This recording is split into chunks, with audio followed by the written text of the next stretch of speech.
Good morning and welcome to the Citizen Body Cast, the podcast for the citizen body, where we talk all things citizen body related. As you are aware, the Citizen Body is the podcast where we talk about how we can focus on the things that unify us, not the things that divide us. We all as human beings have a focus on things like our own growth, our need for food, water, sustainability. And when we're doing our podcast, we talk to John and I, or I go solo sometimes. We talk to different guests. We're lucky enough to have John Katrina, our co-founder, with us today. And we are also we are lucky to welcome Shekhinah Brown. And Shekhinah Brown is the director of the Women's Coalition for Empowerment.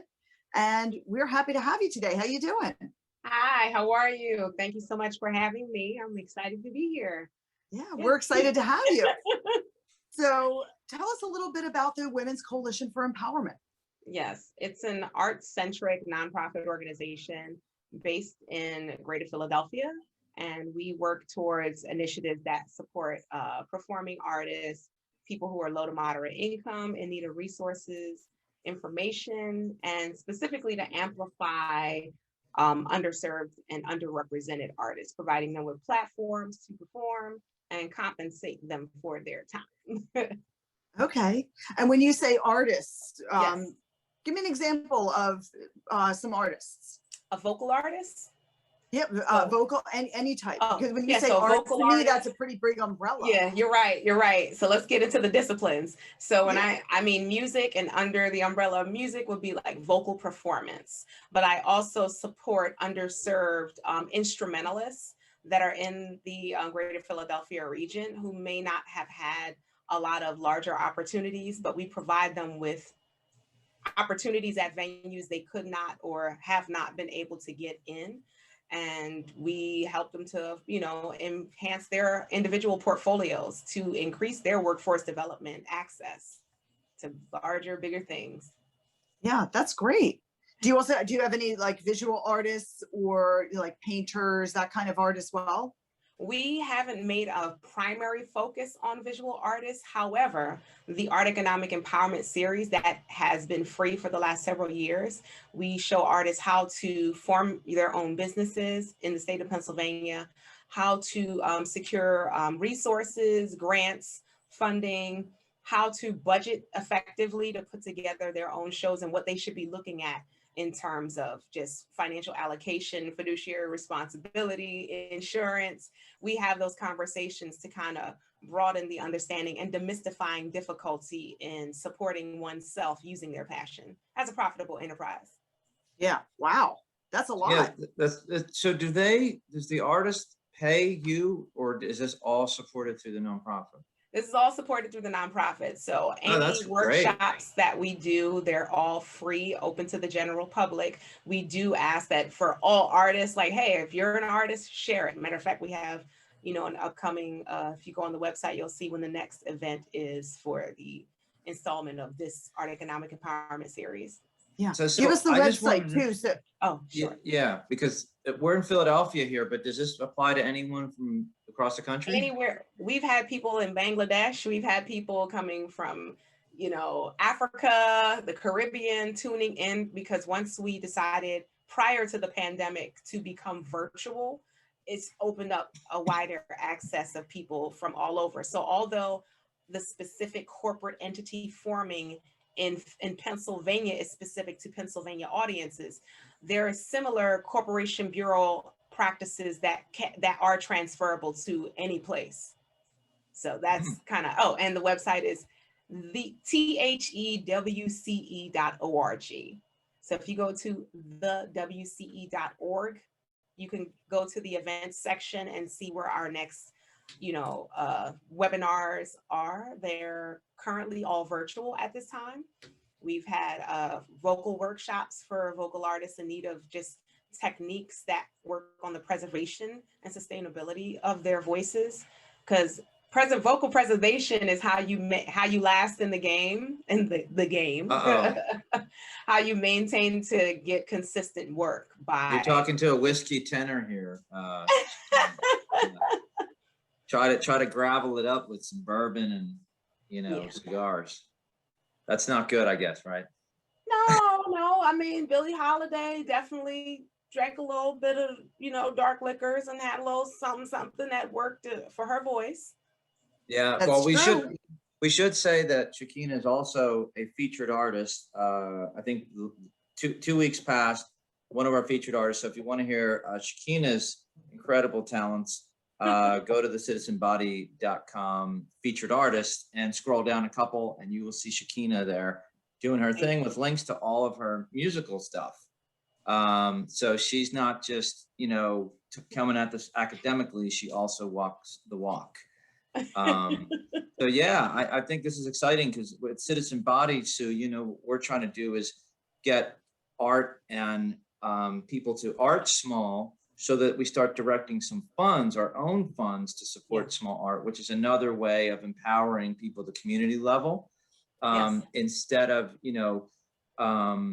just trying to do it all through, say, we want the government to fix everything. We're just going to give them our tax money. They're going to fix everything. We don't have to do anything but vote for somebody every 4th election for a different president. That'll fix everything. It's not really working.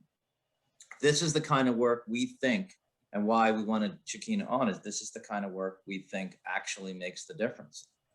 So I will think of any of our featured artists, and maybe, you'll let me know what exactly you're looking for, but we can turn them your way, Shekhinah. Yeah, we just had an audition recently, and I said, we'll do it again. We'll do another audition. We were looking for women vocalists who are interested in singing harmony and lead, because that's literally what we're trying to push the vocalists that come through. We're a rotating vocal collective known as Sisters of Tune, where we just so happen to have mostly African-American women come in, and we're paying homage to Black music.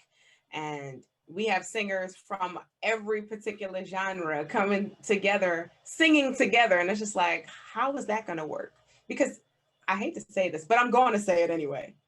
Philadelphia has a robust artistic movement, and there are many subsectors, subgenres, and they're very segregated, where our collective is like the rainbow coalition of genres. And we have people, it's like everybody's welcome. It's not like specific to one type of sound. It's any type of genre can come and let's perform together. And what's required is the commitment, the professionalism, your willingness to learn and work as a team, working as a team. And that's been very useful to all of us. And we've done, charitable events, we've raised money for artists, we've done quite a bit for the community at our level. And I try to highlight the disconnect between institutions and the artists, and hoping that we can bridge that divide. Sadly enough, the institutions may have like, hey, we want an artist to come in for this time and do a short-term residency, but there's really no discussion on what's that artist's quality of life once it's over or while it's happening. It's just like, hey, you're the token face artist that we're going to have.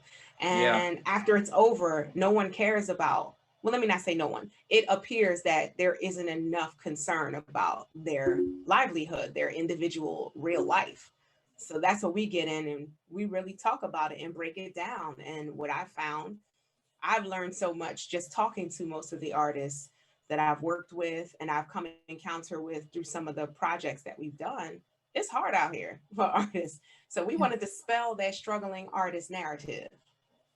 Yeah. Can you spell out like what might be something that would be a challenge? Like when I think like somebody in a residency, I think of a Vegas show. And I mean, because that's just, I'm not a musician, so I don't have a lot to relate it to like you guys do. Okay. So I think of somebody like a Britney Spears or Celine Dion. And I was just talking with about this with somebody the other day, and we were thinking about, I was like, do they stay in the fancy hotel? I don't know if I don't know if I would want to stay in that fancy hotel for a year and a half if I'm, but if I'm Celine Dion, somebody's doing my hair and my nails, and I don't know what it's like. And now we take it to a different place where we put it on a more local level. And would you have an artist who's staying like maybe at one of maybe doing a residency at one of the local casinos, or yeah, what would a residency look like around here? So a residency would look like an artist has the opportunity to showcase whatever their art discipline is for a specific period of time.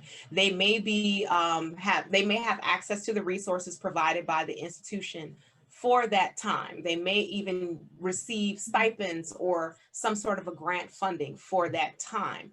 There really isn't a discussion on what are the best possible ways to use that money to maximize your continued sustainability. In fact, many times there isn't a discussion as to where a person is financially in that moment. It's more primarily focused on them showcasing their art. Now, regarding your question about a residency like in Vegas, there is a very minute amount of people that gain those long-term opportunities. And there is, unfortunately, because it's like a 1% opportunity for those, you have to be a mega influencer, like millions of followers. You've graced so many things on the charts. But let's be real, a lot of the artists who are influencers, who have made platinum and gold records, a lot of them are financially, they're not in the best places financially. They're not secure, many of them. It appears that way. Yeah, it appears that way. But when you do the research, which I have devoted a lot of my time into doing this research, they're not making the kind of money that you believe they are. Recently, I did a study. It was last year, and I did a presentation called The Artist Cut, where we had artists who were showcasing their Spotify streams. And when they were showcasing their Spotify streams, many of them were like, hey, I had 30,000 streams for 2020 wrapped. And I'm like, okay, well, let's break down how much money you're getting per stream. You're getting less than a penny per stream. So you do the math, less than a penny and 30,000 times, you didn't even make $1,000. And that's just for that 1 year. And the only time that you typically get the consistent stream is, one, if your song is viral. Two, after the year is over, the time period that you're viral, what about the rest of your life? Who's showing you how to invest that money so that you're financially stable? No one's talking about that enough. Yeah. Well, you are now, Shekhinah, right? That's what they can look to you for, right? I try, and I really, that is my part of my work. And I challenge myself and artists to consider the accountability of that sustainability. It's like, you shouldn't be ashamed that if you have to go to social services to get that supplemental support while pursuing that, that career. And if that is your calling and you want to do it, just be practical about it. And don't consider, I'm going to just quit my day job today. My day job, which pays my rent, my bills, I have medical insurance, life insurance. I'm just going to quit it because I love music so much. It's probably not the most practical thing if you haven't established a firm grasp and understanding on budgeting, your individual financial needs, your esteem needs. That's why the hierarchy of needs that I glean from is a part of a philosophy, Maslow's hierarchy of needs. If you are deficient in areas of your survival, your basic needs are unmet, you're not able to be present to do anything great.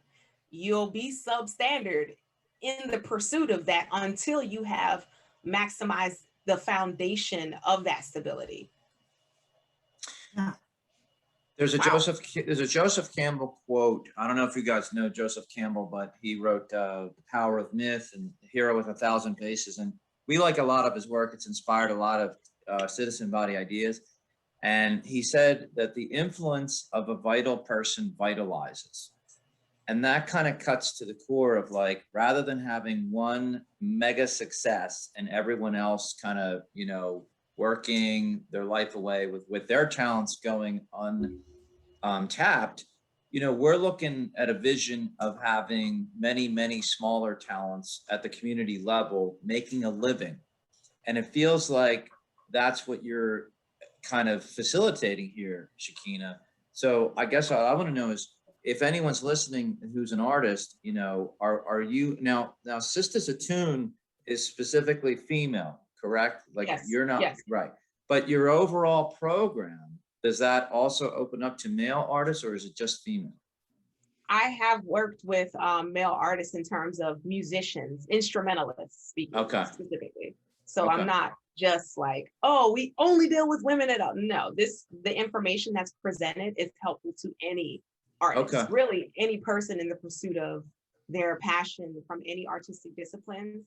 That's like, hey, I need a structured idea, a structured guideline to manifest my goals. Yeah, plan and some support, right? Yes. And speaking of a structured guideline, you are an author. Yes, I am. Thank you.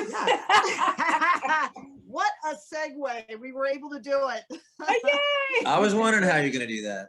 Yeah, I'm like waiting for my opening, and like, boom, there it was. But your book is called Take Charge, and it's an accountability workbook. It is, yes. And you wrote this during the pandemic. Yes. Yeah, and obviously we can kind of tell what inspired you, but what inspired you to put it down on paper and have us read it?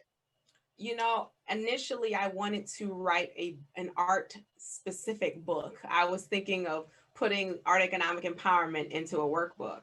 And I said, you know, although the workshops are really specific to curating a career, what's the point of putting all of that together if I neglect the human-centeredness of the person and what we can do to like safely pursue our goals, practically pursue our goals?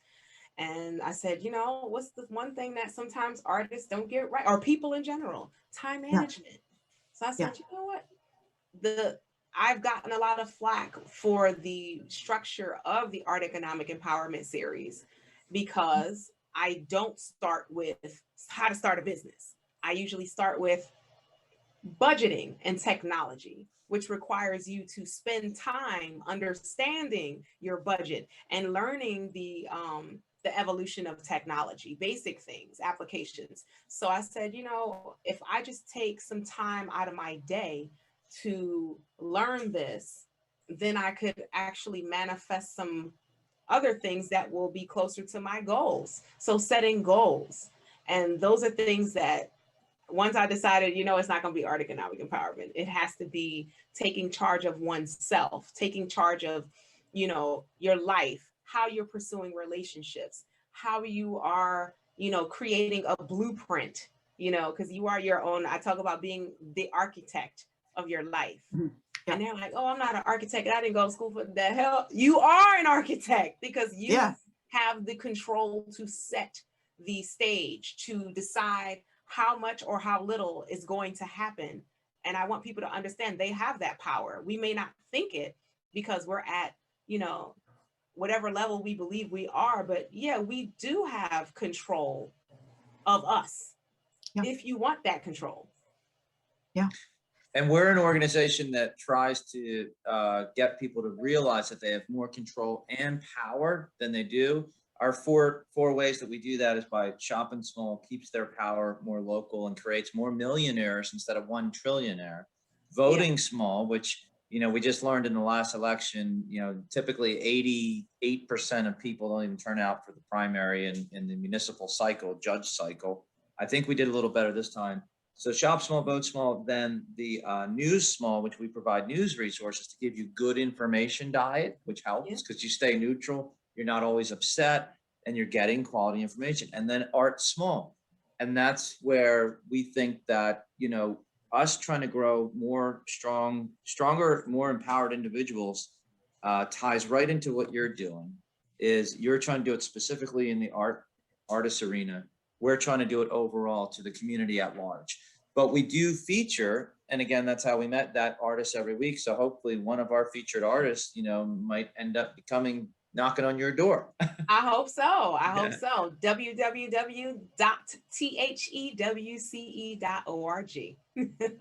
Yeah. So I hope they do come out and, you know, try to be a part of it. And, you know, let's all work together collectively. I think that in terms of accountability culture, it's scary. It's scary. You ever heard the saying, the devil made me do it? Mm-hmm. No, you made you do it. You did it. Take responsibility for what you do. It wasn't this, it wasn't that. No, it was you. And I hold artists accountable, and I challenge them quite often. They're like, hey, you know, I overslept and da da da da. Well, whose fault is that? I don't live with you. I don't sleep with you. So it's not my responsibility to get you up to make sure that you're together, because the world just doesn't work that way. And I do give grace for human error, but at the same time, there's a difference between supporting versus enabling. And sometimes we self-enable and we shorten the lifespan of our self-actualization when we don't take accountability. So I'm like, we got to bring accountability culture in. Now, people are upset by that term, accountability culture. I like the ethos, because now it's like, well, what did you say? And what did you mean by that? Some people, it's hard to even ask them that question because they haven't done the research. They heard somebody else say it. They don't know the definitions. They don't understand the history of something. And, you know, if you're not having a clear understanding of what you're talking about and what you're doing, then now you have to challenge yourself to actually figure out why you're doing it. You ask some people what they're doing and why they're doing it. They don't even know why. Or you, a lot of times you hear, well, that's the way that we've always done it. And Yes. you hear that a lot of times in corporate culture, Yeah. when people are resistant to change and they say, well, that's the way that we always did it. And you say, okay, well, obviously we're sitting here in a room together because it's not working, whatever it is not working, because that would be the reason to sit down and say, all right, what do we need to fix? What do we need to change? And yeah, accountability is a big one. It's funny you say that, because during the pandemic, we were all whining and crying because we couldn't do any music or art activities. They were like, man, I can't wait for things to go back the way they were. And I was like, you know, I actually don't want them to quite go back to the way they were, because the way it wasn't working. And we wouldn't have to exist if it worked. You know, if a nonprofit organization, I mean, let's say we had world hunger was no longer a thing, homelessness was no longer a thing. A lot of the multi-million-dollar nonprofit organizations, I refuse to say the names of them, but you know who they are, would cease to exist. Yeah. It almost seems as though it's profitable for them to exist with these human ails, these illnesses, these conditions that have been created not by the oppressed populations, but it's been created by those that have the complete, utter access to all resources. And I said, I don't want things to go back to the way they were. I wish there was a time when we didn't have to exist to kind of supplement the lack of access, the lack of representation, the lack of, you know, feeling like you have imposter syndrome, like you're not good enough because you haven't been to that 1% and didn't get a residency in Las Vegas. Shekhinah, you're actually speaking to the whole design, the architecture of the citizen body is, because if your organization is to end homelessness, then if you haven't ended homelessness in 100 years, then you're not really accomplishing your mission, right? Mm-hmm. So we said, well, what the citizen body is, we're almost supplementing what's lacking in our education system. But I feel like what happens is, regardless of if the education system was providing people with economic training, civics training, you know, that everyone's shown up, that our turnout was 100% for every election. Mm-hmm. And then, you know, people were thriving at the community level and they were too smart to get manipulated in the news and things like that. But it's not happening in our education system. So we said to ourselves, though, if we do our job, then we're basically putting ourselves out of business. But there's something to maintaining that. If you're in the education business, I think you're okay. But it's when you're just doing something in lieu of the individual success. In other words, the handout versus the hand up kind of mentality. Mm-hmm. So if you're in the business of handouts perennially, then I think you're doing something wrong. They serve a purpose, but it should be an interim purpose, right? It should be that, you know, you're handing out, it's, you know, the fish for the day while you're teaching the fish for the lifetime thing. And there's all kinds of back and forth on that. But it actually made me want to ask you a question, because you said something like accountability culture is negative or people get mad about that. Why is that? What do you think that is, that people or have a negative feeling ever about something like accountability? Because there is like a cognitive dissonance where people don't want you to challenge what they've already learned. They don't want you to challenge, and it tasks them to actually enact responsibility to change behavior. People give lip service all the time. You know, they'll say, yeah, we're about this, whatever the thing is. But when it's time to actually do the work and change the behavior, it's just like, well, oh, y'all really want us to change? I thought y'all was just talking, you know? We talk about so many people who I'm speaking about, I hate to say this, I'm just gonna say it. We're talking about one example I have. Can you say it anonymously, Shekhinah? I'm not speaking of any specific organization. Okay, good. Yeah, I'm not gonna do that. Okay. Diversity and inclusion. Diversity and inclusion. And I said, we're going to institutions to subcontract someone who may have an understanding of cultural competence to now create a changed behavior in a system, in an institution that has literally thrived and existed in the space of that for however long it's existed. And that's like, well, we want you to bring in, you know, more of this, and we want you to understand it from this cultural understanding and lens. It's like, wow, I mean, I shouldn't have to teach you not to punch me in the face, right? I have to teach you that? You know, you don't want to learn. You don't want to learn it. So what's the point? And now we're sending, you know, minorities, I don't even want to use that word, people by the BIPOC, you know, community, the global majority, into institutions that token, you know, they create tokens. They do not have an understanding of cultural competence. They don't care about cultural competence, but we're going to have diversity and inclusion, but they don't want to change the behavior. Really, it's about, well, what is it that we can do so we can prevent a class action suit?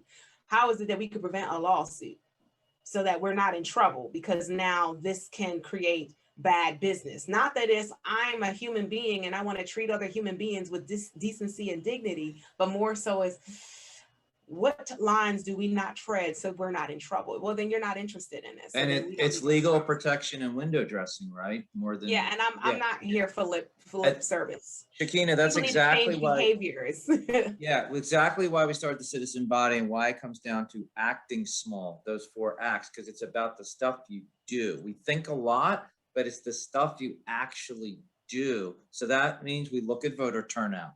We look at where people are spending their money. We look at where people are getting their news, and we look at where people are getting their entertainment. And that's why I think we're kind of linking up on this, because you're looking at the same thing. And I am. you know, if we just get people to realize, we call it your comfort configuration. Every single human being walks around and gets through the day on things that make them comfortable enough to keep going another day, right? And that can be anything from, you know, religion, faith. It could be a blend. It could be a blend of religion that makes you feel good about this. And it could be a blend of bourbon. It could be a blend of pot, you know, whatever you do.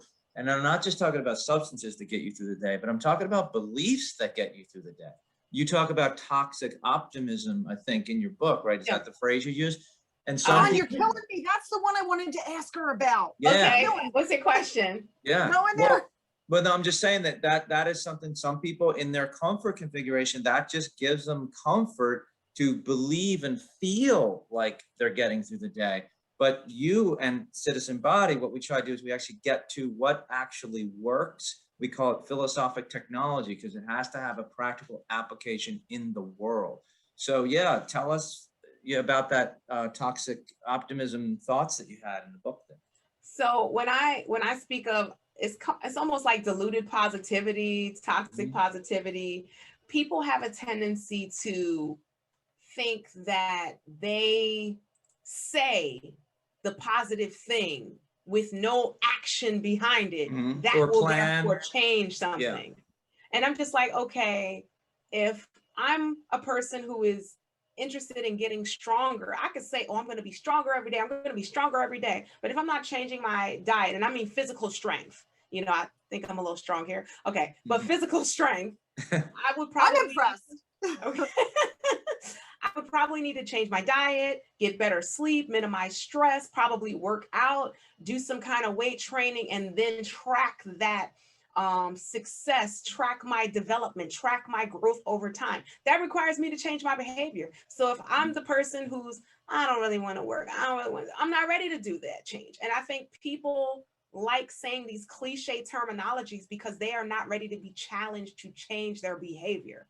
And they, in turn, by you admitting that you don't have the happiness that they think that you should have in life. We don't have to stay in a perpetual state of happiness. How do you distinguish happiness if you don't understand sadness?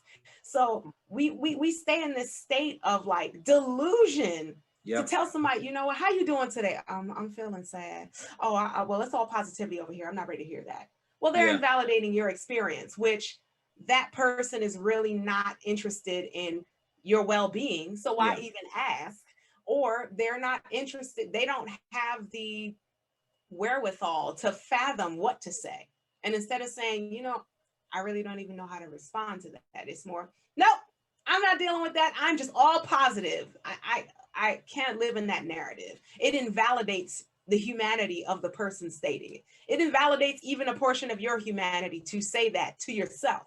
Like, I'm just in a state of positivity all day, every day, and there's nothing bad, and everything's gonna be all right. Now I don't have to change anything. I'm gonna just keep saying it in my head. It doesn't work that way. Yeah, it's a palliative. That's our idea of comfort configuration, is you have to realize that human beings are not going to go out of their way to be uncomfortable. If they can, it's for short periods of time. So the first thing is they have to recognize the difference between that they just want to be comfortable. And this applies to ego. This applies to, you know, people's opinions. It makes them feel smart or look smart.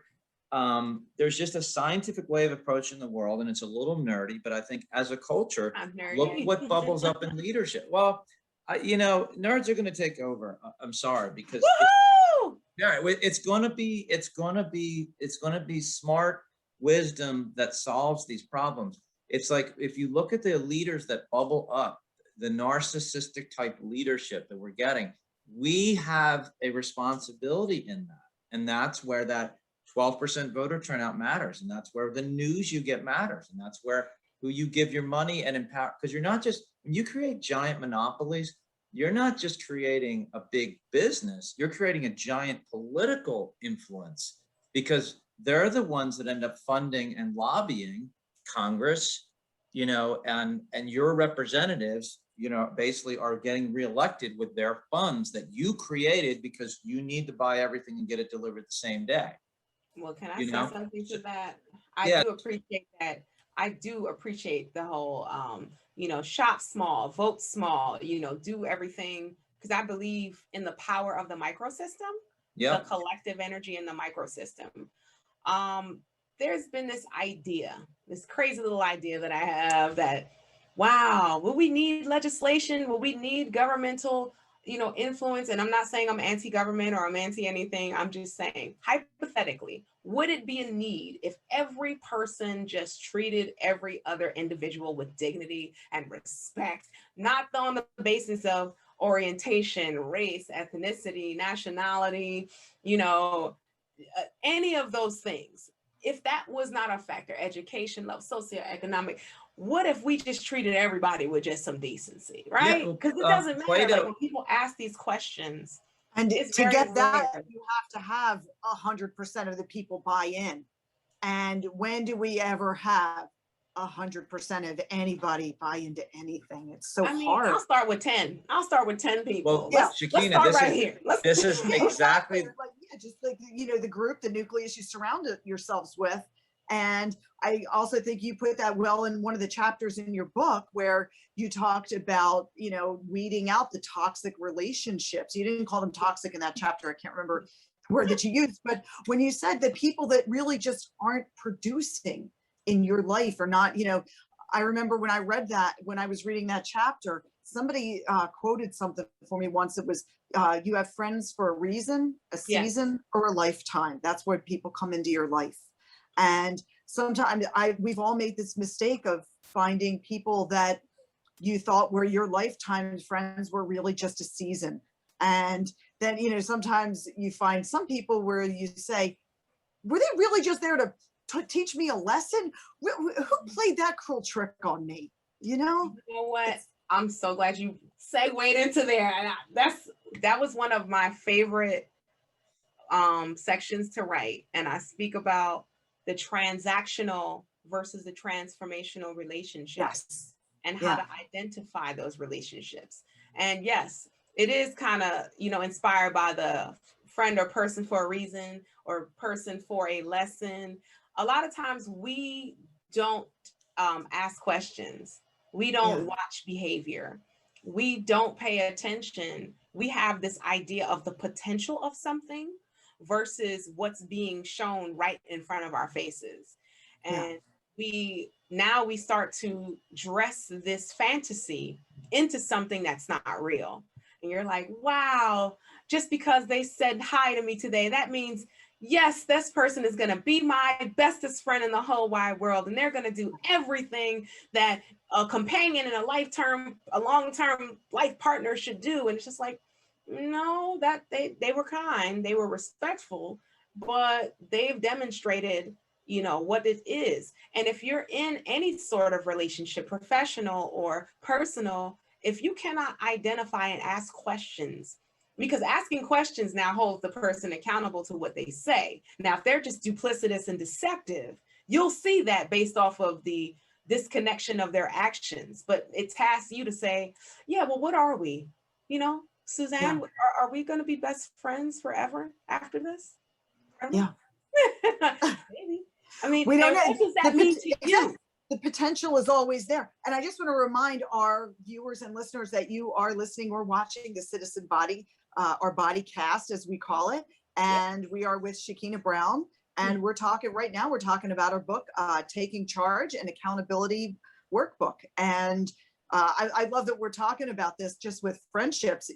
I've interviewed some of our other people on the podcast, and I've said, darn, I'm going to make sure that I get to, Sharia's store, and I haven't done it yet. And every Saturday it comes up, but it's the summertime, and, we have plans, and we do this, that, and the other thing, and it's always in the back of my mind. And I made a friendship with her, and it's something that's important to me, but she doesn't see that. She might just see, oh, she said she was going to stop in and she hasn't stopped in yet. And it really has been something that I've wanted to do. And as you're talking about, you talk about friends, it could be a friendship. It could be a serious, a love relationship in somebody's life where your expectation or your impression of that person clouds the true judgment of what's out there. And I think we've all been in relationships where you're like, gee, that didn't go the way that I had hoped or wanted it to. And because sometimes we have a hard time articulating what we want. Yeah. I think that's, it seems like online dating kind of helped to change that in a way, because I met my husband online. Okay. You could write a profile that said anything on it. And, some people would just, I can't tell you how many bad phone calls or texts or emails that you got. And, if you put out there, like, this is what I want you, somebody had said to me, I had put on one years ago that, I was still interested in having children, and I was honest about my age. I know a lot of people won't portray their true age, because then this demographic won't be interested in them. And I put my true age on there, and I put that I was still interested in having children. And I got a few responses from people who thought that it was their business to tell me at my age, should I or should I not even be thinking that way? There's a few things I would have in response to say, but I don't think that's appropriate for this show. So, and might want to put the kids to bed. We want to put the kids to bed. Yeah, now it's time to put the kids to bed. But yeah, I do want to say, at least that the intention out there, they made it clear, and we were just saying, why people, don't always make it clear. And sometimes I think when you have the technology, so, online dating, you could say what you want. It was a little bit more of a personal thing, but a lot of the things that we talk about, with the kids getting bullied, and, it's so much different. When we were kids, bully wanted to bully you, they bullied you to your face, and you dealt with it. You developed resiliency, or you went home and cried, or, you fought back, you did something. But but now it's so confusing for for like children trying to navigate something that really was probably intended for adults. And Well, but you know, hard. Shekhinah said something, Sue, and you said, why do we, you know, can we just, do we really need, say, for instance, the government to fix these problems? And Plato said 2,500 years ago, if you have perfect morality, you don't need laws. And we've taken that concept and said, and again, I've said this before, it's not that we don't think there'll ever be any laws, but if we expect everything to be done, if we farm out everything, all we have 8 uniting features we feel like unites all human beings, and one of them is human responsibility.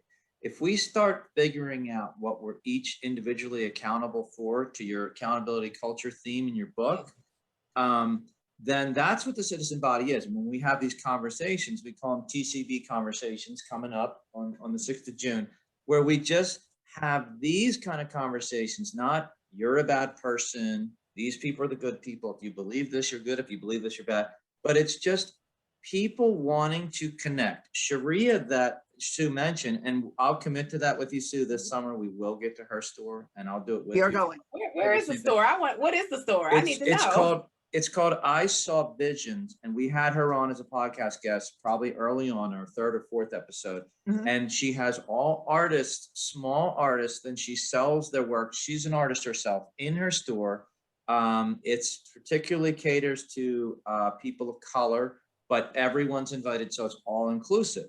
So she sells, you know, everything in her store is like the floor is painted, the walls are painted, but she has like hand lotions and works of art, paintings. Where is this place? Yeah, is it North Wales? It's in North Wales or Willow Yeah. Grove. It's right on Old York Road. Make sure I get the information, because I love stuff like that. I'm definitely should come out and support. Well, that's what I'm saying, is this citizen body was designed to give context to relationships where it's like, okay, there's a connection. Now, Sue and I are interested in going to the store. You're interested in the store. And we're just organically developing because, you know, we like creating. She's creating. She's got a small business. We like teaching people to shop small. And those relationships are based on principles and a vision. They're not based on like, oh, this will, you know, what's in it for me? Yes, there's a portion of it that has to be in it for you. But our big thing is balancing between your individual needs and then how you interact with the rest of your community. There's got to be a balance, because if you live only for yourself, then you're not good for the community. That's what happens when you get these trillionaires. But if you live too much for other people, as you talk about in your book, then if you don't have that in balance, then you're no good to anybody, because you're always in need and you're needy, right? So we're trying to balance that. I speak about the 5 basic proficiencies of like having like a real relationship, like a solid like relationship. And I talk about, and these 5 things, apply these things, you'll be like, oh, wow. You'll determine whether or not you have a real relationship or not. Effective communication. We talk, but we fail to comprehend. So if it's not effective just because you heard me, it's effective when you understand me. So that's one. Like I speak about social and emotional intelligence.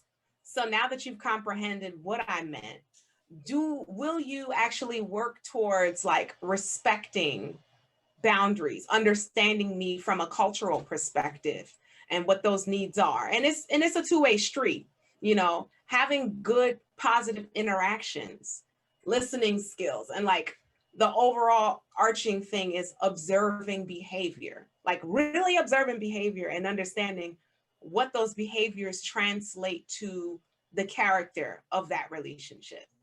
Once we have that understanding, any relationship, you can apply that: business, personal, romantic, family. And those things are critical to me. That's like literally love language. It's like a part of the love language of society, of people. I have a tendency to be objective with with most of my relationships. And I don't let people get away with certain things, because I'm like, just because you're in this proximity to me, you could be my family or my best friend, you could even be my husband, I will still hold you accountable to behaviors that I think are less than pleasant. That's the nicest way I could say it. Well, it's a respect thing, isn't it, Shekhinah? Like, it's like, to me, communication is respect. And I noticed right away that your communication was like very balanced. Like, I think we have a similar calibration for like what's respectful in how you communicate. So, because you're talking about another person's time, you're talking about acknowledgement, attention. And so it should feel like a volley back and forth where it's kind of like a even tennis game and you're not trying to win against each other, but the communication itself becomes an entity unto itself, because not only are you communicating to be heard, but you're communicating to make sure that you're being understood, like you said. So the other person has to make sure they're understanding what you're saying, but you also have to make sure that they're understanding what you're saying. That's a leadership skill that we teach, is that you're taking responsibility that the people are understanding what you're saying, not just saying it. Our culture is a lot more talking head, just say stuff, it sounds good, it gets me ratings, it gets me likes, it gets me, you know, this person destroyed this person in a conversation, it's clickbait, we're going to click in and we want to see the drama of that. But true respectful communication is kind of the core of the relationship, right? Even if it is only transactional, it's still better for the community to have a quality communication, because if we have this principle we call iteration. Let's just say that you decide you're going to be ghosting even your transactional relationships and business relationships. You're just going to ghost because you don't feel like dealing with the person, right? Well, if we iterate that as a culture, we're basically ghosting everybody, then what happens is it's that much easier for you to ghost that person because you were ghosted, and then everyone starts ghosting. And it's like, I'm assuming you guys know what ghosting is, right? Yes. Yeah. I just want to make sure, because it could be one of those terms where people, you know, if they're not, but you know, for those that don't understand, why don't you explain the ghosting concept? I mean, I know what it is. Yeah, ghosting simply is like when you just completely spontaneously stop communicating with somebody. It's mostly born out of dating. I think it came around in the 20-teens. You know, actually, Sue, when dating apps, Online dating. Yeah, so you would just stop, like no explanation, you just disappear, ghost, and you're gone. So, you know, you could have had 3 dates and then you just stop returning calls and you just go away. You're gone. You know, I find that the ghosting concept, unless it's like a dangerous stalker situation, I find that to be so immature. Yeah. So unevolved. It is. I don't know. It's just like, wow. Well, it says more about your inability to control situations, and it speaks volumes. And you're right, though. The only caveat I'll give people is if there is a creepy guy, or I guess it could be gal, but it's you know, person, guys, any person, like any person, or maybe a person, if you're starting an interaction with them and you get that creepy kind of vibe, and you're like, is this really worth my time and energy? Right. To talk to this person? And if it's that early in the game and it's not, I think ghosting is okay. Right. Well, no, that's Sue, that's okay. There's a way to handle it. We're talking about where you started a business transaction, you've gotten together, or maybe you've had 2 or 3 dates, and then you just abruptly stop. It actually is a weakness in the person, in the ghoster, more than the ghostee. The ghoster, you like that? The ghoster, I like that. The ghoster is saying, I am incapable of delivering bad news to you. I am incapable of communicating what I think and feel and controlling the situation. So it's good for everybody, because everyone is going to feel an impact. You know, we have another principle that everything that everybody does impacts basically the whole of humanity. There's no way around it.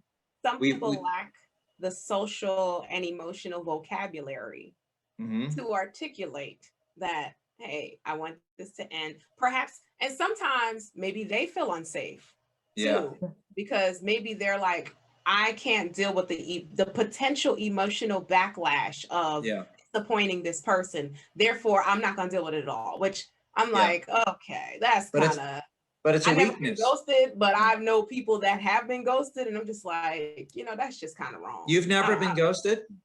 No, I'm too fly for that. I'm sorry. No. Yeah. I'm not fly enough. I've been ghosted. You've been ghosted?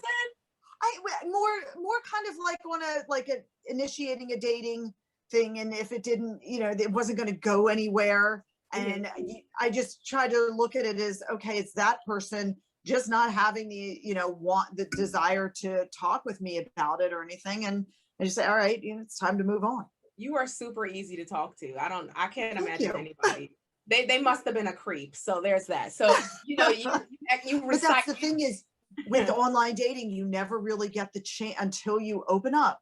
You never get the chance to truly find out, because what are you doing? Like, men, what are you looking at first, John? You're looking at the picture, and women, what are we looking at?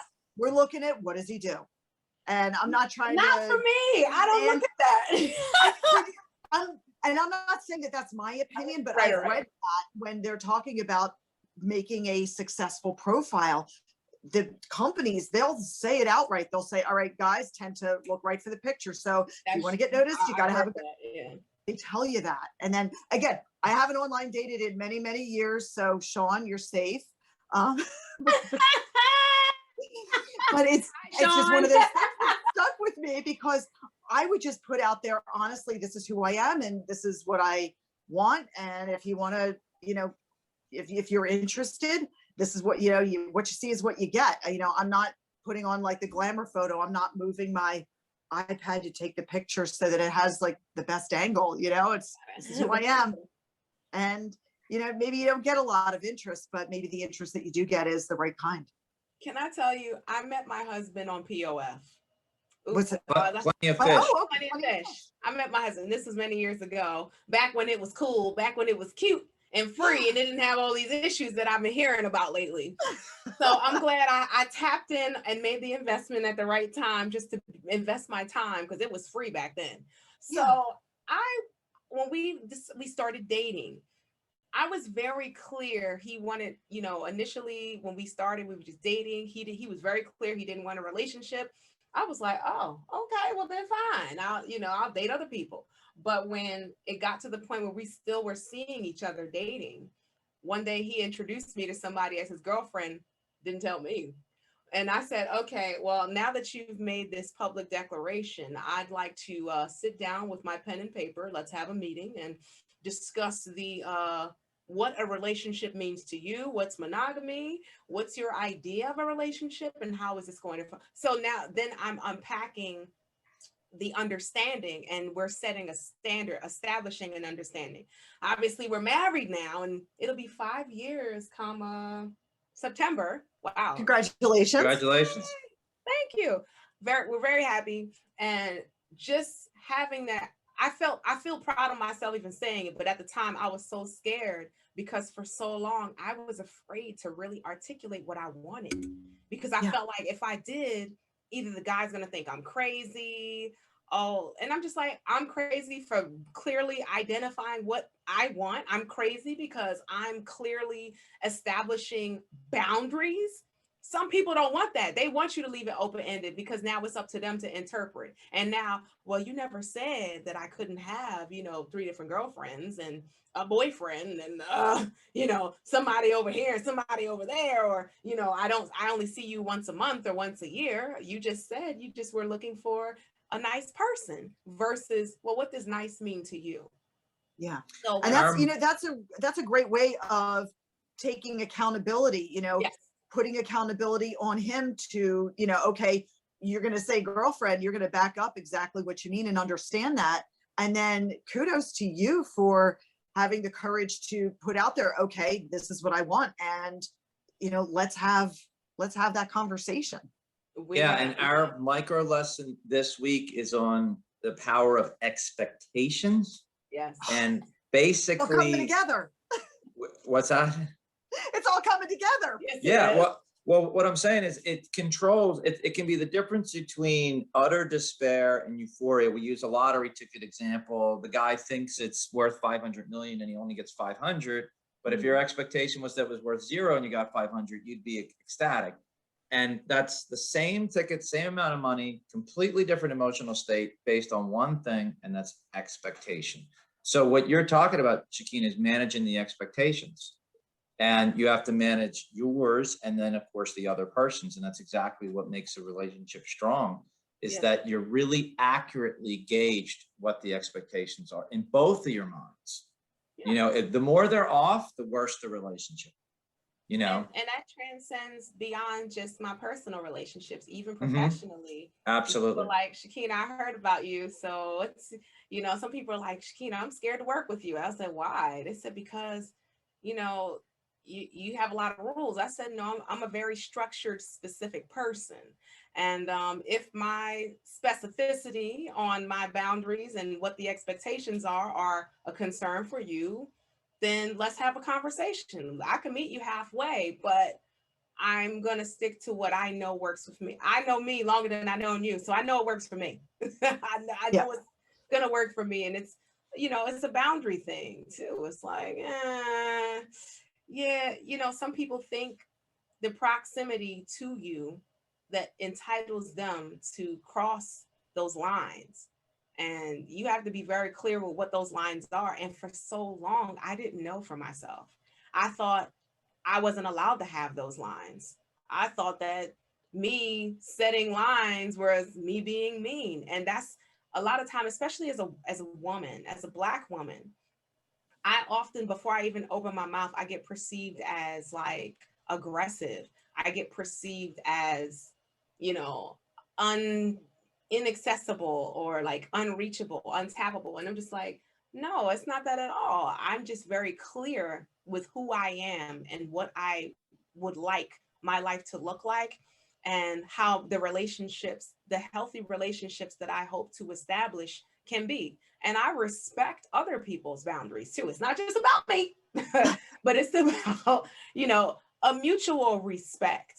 Because some people, they, you know, they don't understand. I said, you know, imagine you go into a culture and, you know, I grew up, you take your shoes off when you come into someone's house, unless they tell you not to and say, oh, no, that's okay. But I usually ask, I said, hey, are we doing the take off the shoes thing? Because you can't walk in my house with your shoes on because one, you know, you just can't do it because it's not happening. That's boundary number one. Or you can't come to my house unannounced. That's one of those rules she's talking about, right? That's my rule. Yeah. So people are like, well, I was in the neighborhood. Look, I could be doing some things that you don't need to be involved in my house. And you think that coming to somebody's house unannounced is respectful. And it's just like, no, I'm just very clear. So I may even open the door and tell you I am not home because my spirit is not ready to receive you as a guest. Therefore, I'm going to close the door. I'm be like, yeah, I'm actually not even here. Bye-bye. Yeah, come to my house unannounced. So people look at me like, Shekhinah's just, I don't understand her. You know, I was just wanting to say hi. Yes, and you could have also been respectful enough to call so that maybe I could prepare to receive you. You get what I mean? Like, and I don't know, but there's a great comedy routine on this, by the way. I'll send it to you if I find it. But yeah, no, that's expectation there too. I mean, you know, what you're saying is it's a respect thing. It's saying that like you're being demanded to drop everything and shift your time. Maybe you have something else scheduled and you might not be prepared, or in the frame of mind, frame of reference, you might have other competing priorities. So I think most people these days do realize that, you know, stopping by means even texting people before you call them is kind of becoming the new balance, don't you think? Like, you know, hey, can you talk? You know what? People will, that you're right about that. People will say, hey, I saw you just posted something on social media, but I'm gonna call you. Just because I could be on the toilet. That's a lot of my social media interaction is usually I'm on the toilet and I'm just like, yay, I have a little bit of time because I'm usually doing a lot of different administrative work. So when I have time, I'm yay. And then somebody's like, hey, I tried to call you. I saw you was on social media. That don't mean I'm available to talk to you.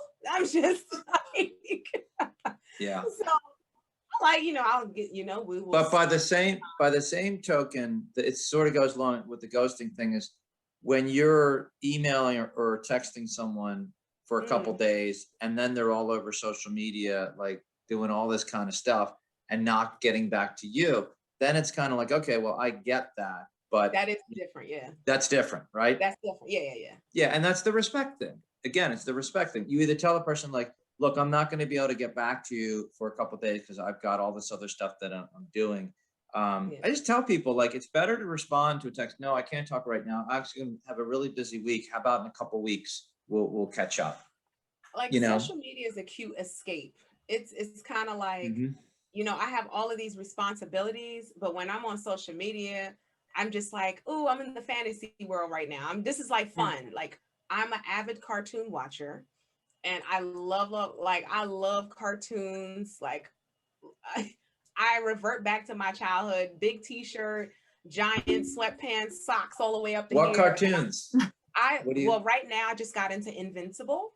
So it's kind of like an offshoot. It seems inspired by the Justice League. So anything like Marvel or, you know, DC Comics all Okay. day. That is what I love. And I love martial arts films, martial arts flicks, the vintage ones, not really so much the new ones, but the old ones.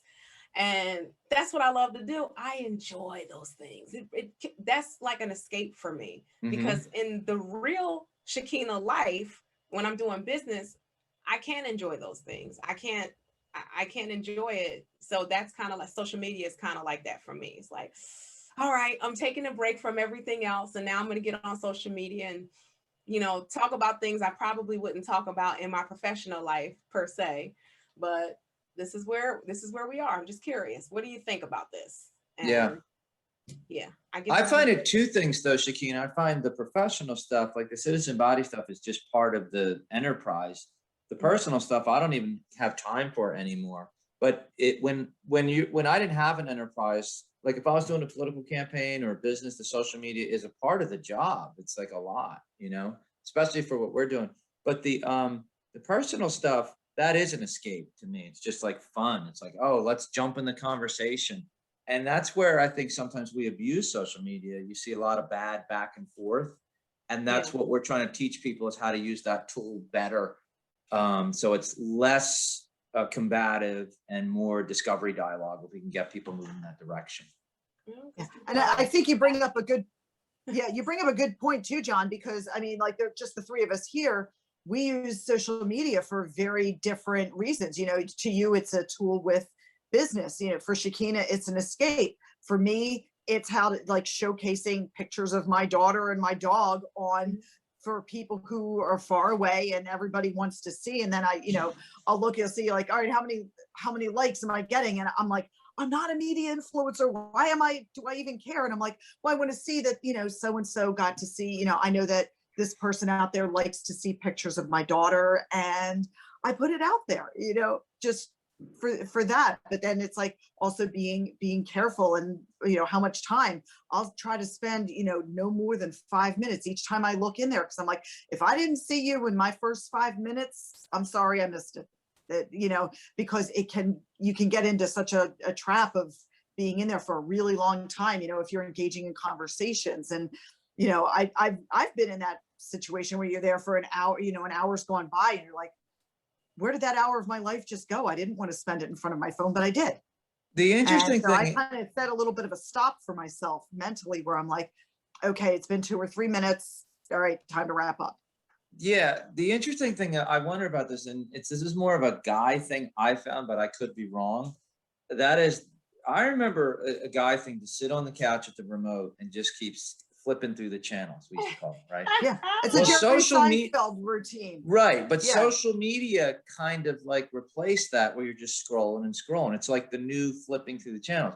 The interesting thing is, though, it was more the guys I remember flipping through the channels. I don't remember women doing it as much, but yet both of us seem to scroll, like just scroll, right?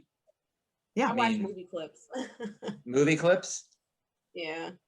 Okay, but do you two scroll, like, through social media a lot? Like, not as much anymore, since the algorithms change. So when I'm on social media, I'm only seeing like not even a quarter of the people that are quote unquote in my network. So for me, I'll just go either directly to like where it has like shows and movies and clips. And then I'm like, okay, let me see what's the latest, you know, cartoon or movie that's, you know, of interest to me. outside of that. And I may promote something that I'm doing. Outside of that, I don't really scroll as much. Interesting. Yeah, me neither. And if I do, it's because I'm procrastinating something, but yeah. Yeah. And that's the thing is I try to get myself to be not procrastinating what I'm doing. So I'll tend to, not scroll as much as I used to. Yeah. I think we're all adjusting. Yeah. Yeah. So. Yeah, but it's funny, like when you first get it, you're on it all the time. And now, it's several years old, and now it's technology that, kids are kind of coming up with, knowing what it is, where for us, it was adults. It was like, I'm 35 years old and I can contact whoever I want. Wow. Where, for kids, there's like, oh, that Facebook, that's for the old people. Old person. Oh yeah, they're on TikTok and Snap. Yeah. It's funny. I've been playing, just as we're getting ready to wrap up. One of my favorite things, like we were talking about, diversity, and one of my favorite things in the diversity realm is not just like the racial thing, but generations to me is so, because it's one of those things that's universal. It doesn't, we could be the same race, but our generation, or we could be different races, but our generation is what we have in common, like common experiences that we've grown up with. And I have a bunch of questions that I'll ask some of the younger, we get a lot younger folks that I'm getting to the point at my job where I'm the age of most of their parents. And I'm like, oh, it's a little weird, but I'll ask them, I'll say, I'll ask them a couple of questions. I'll ask them if they can name, I've added, can you name all 4 Beatles? They'll say just some things that I grew up knowing that you might not know, but that might be important for you to, how many you have? You got 3? I have 2. I have Ringo and Paul. Okay. And George then Lennon. And the other Lennon, George Harrison. I don't know. You have the 2 living Beatles. Yeah. There we are. I'll ask them to name 5 Michael Jackson songs. And I'm talking about people in their early 20s. Okay. 5 Michael Jackson songs. Most of them can get 2 or 3, and then they get stuck. Okay. Yeah. And then I've also asked them, what is Graceland and where is it located? And none of them know that one. Do you know that one? No. No. Well, it's Elvis Presley's childhood home. Tennessee. It's in Memphis, and that's where it's like the mansion. And he bought this mansion when he started getting some money, I believe, and it's named after his mother. And now it's a big Elvis tribute. But I was like, that might be something that's a little obscure, but it's something that if you were in our generation, John, I'm sure you knew all 5 of those off the top, or all of those things off the top of your head, because that's what we grew up with. Yeah. And then I'll ask them, I'll say, reverse it. Ask me something that's of your culture that you think I might not know or be as familiar with, but that you say, hey, this is something that's important that you should know. And that's an interesting exercise. I like that. Yeah, it's fun. Like, it's just for fun. And a lot of them, they're just kind of uncomfortable, and they'll just be like, I'm not really sure. And then the one girl who did do it, she's like, most of the stuff I know is apps. Can we do apps? And I'm like, sure, fire away. And I was about 50, I was under 50%, but close to it for knowing some of the different, she's like, what's Vine? And I was like, it's some sort of a social network, but I can't remember exactly what it was. And it didn't last long. What's that? It didn't last long. No, yeah, it didn't last long, but it was something that was important enough that, okay, I should have, in her mind, it's something maybe I should have recalled. And I was like, oh, I kind of knew what it was, but I don't quite remember. So it was a fun little exercise. I like that exercise though. And that could work cross-culturally, ethnicities. That's not a bad one. We could do maybe TCB at some point, like talk about what are like 5 things from your culture that you'd like to see and compare. Yeah, it could be culture. Like for me, it was generation. Like, what was something that I grew up with that, gee, if you didn't see it, maybe you missed out a little bit, or something that's just, like for us, Space Shuttle Challenger, that was a big historical event. Shekhinah, we watched it on TV from I was in homeroom, or study hall, we used to call it. And it's just on TV. You're watching the launch, and there it happened. And it was, what was it, 84 or 6? I think it was 86. Yeah. And Wow. Shekhinah is probably like laughing at us at our age right now, but I'm not. no, but I'm saying it's just, it was just your life will not be the same after that. And that and 9/11, they're the two things that happened that I watched on TV where I was like, this is never going to be the same, you know? Well, Yeah. I mean, we were too young for Kennedy, but that was like the big, you know, the big moment. And then it seemed like 9/11 was the next one. And like Challenger and other things were there as well. But 9/11 was one of those things where you don't forget exactly where, like, I remember Challenger happened in high school, but I don't remember exactly where I was. I know I was in school that day, but I don't think I found out about it until later. Oh, okay. You know, I wasn't in your, like, in the same class as you. I watched it live. Yeah. Yeah. And I might have been in a class that didn't have a TV on at the time. Yeah. Yeah. But like 9/11, like I'm, you know, you never forget where you were, you know, and that's something that's cross-generational for all of us, you know, because, you know, if you were a child in school and saw that happen, or you were one of the small children in the classroom in Florida when they tapped President Bush on the shoulder when he was doing that, he was in for that reading thing with the group of I think second graders at the time, and you know, you wouldn't forget that moment, you know. But it's, do you know the interesting, so differently. So the interesting thing about that, as we wrap up here, is that the unity feeling in the nation right after that was incredibly high. And I say in philosophical technology, it should not take a violent event to make us feel that. We could feel that without the impetus of some kind of tragic, violent event. And that's where we need to go in our imaginations, is how do we recreate that without the death that had to occur? You know what I mean? Yeah. Sounds like another podcast. Yeah. Maybe Shekhinah will come back again. I would love to. Yeah. This was fun. Take us away, Sue. Okay. Yep. So again, you listened or watched the Citizen Body, the Bodycast, the podcast for the Citizen Body. If you are interested in seeing more about the Citizen Body and learning about the organization, you can go onto the website at thecitizenbody.com.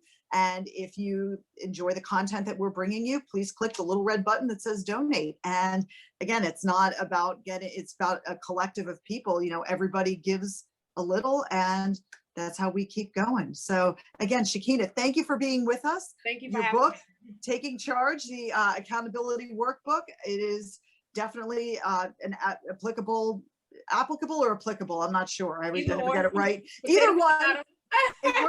It works for you for personal or for even like business. Yeah. I thought it was a great take on even having like artists applying it for, you know, good career, solid, sound career advice, where it's like, okay, you know, you need to really organize yourself. And it's a great way for anybody who has a goal that they want to accomplish. It's a workbook. Yes. So again, thank you for being with us, and we'll see you next time. All right. Thanks. Thanks, Shekhinah.